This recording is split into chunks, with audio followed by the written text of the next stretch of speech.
সুপ্রভাত বন্ধুগণ, আপনাদের সবাইকে জানাই প্রভু যীশু খ্রিস্টের নামে শুভেচ্ছা ও শুভকামনা। আসুন দেখি ঈশ্বর তার পবিত্র শাস্ত্র বাইবেল থেকে আজ এই প্রাতকাল আমাদের কি বলতে চান। আজ এই প্রাতকালীন অধ্যয়নের জন্য আমরা বের করব গীত সংহিতা তার 39 অধ্যায় 7 পদ। এখন হে প্রভু, আমি কিসের অপেক্ষা করি? তোমাতেই আমার প্রত্যাশা। ঈশ্বর তার সুন্দর বাক্যে আমাদের সকলকে আশীর্বাদ যুক্ত করুন, আমেন। আমরা যখন গীত সংহিতা 39 অধ্যায় যখন পাঠ করি, তার 7 পদে দেখি সাধু দাউদ বলছে, হে প্রভু, আমি কিসের অপেক্ষা করি? হ্যাঁ বন্ধুগণ, সাধু দাউদ ঈশ্বরকে এত ভালো করে এত কাছে থেকে তাকে তিনি অনুভব করেছেন এবং তিনি প্রভুর সাথে সে একটি বন্ধুর ন্যায়, একটি ভাইয়ের ন্যায় তিনি কথা বলতেন। হে প্রভু, আমি কিসের অপেক্ষা করি? তোমাতেই আমার প্রত্যাশা। হ্যাঁ বন্ধুগণ, তোমাতেই আমার প্রত্যাশা। ও সাধু দাউদ জানেন যে প্রভু ছাড়া আমি আর কিছুই করতে পারি না।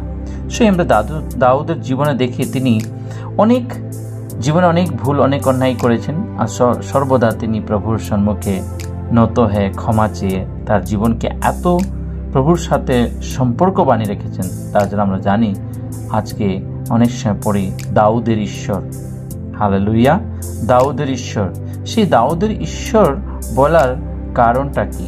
সেটা বলার একমাত্র কারণ হচ্ছে দাউদ সেই ঈশ্বরের সাথে যে সম্পর্ক তিনি বানিয়েছেন। তাই আজ আমরাও একটা সম্পর্ক তৈরি করি প্রভুর সহিত। আমাদের সম্পর্কটা কতটুকু ভালো এবং কত আমরা প্রভুকে ভালোবাসি তা আমাদের জীবনে, আমাদের কথায়, আমাদের প্রার্থনাতে বোঝা যাবে। হ্যাঁ বন্ধুগণ, তিনি বলছেন, হে প্রভু, আমি কিসের অপেক্ষা করি? কারণ তোমাতেই আমার প্রত্যাশা। প্রভু, আমার সমস্ত ধর্ম হইতে আমাকে নিস্তার করো। দেখুন, প্রভুর কাছে তিনি প্রার্থনা করছেন এবং সেই মুর্দের ধিক্কার সম্পদে করিও না। হালেলুয়া।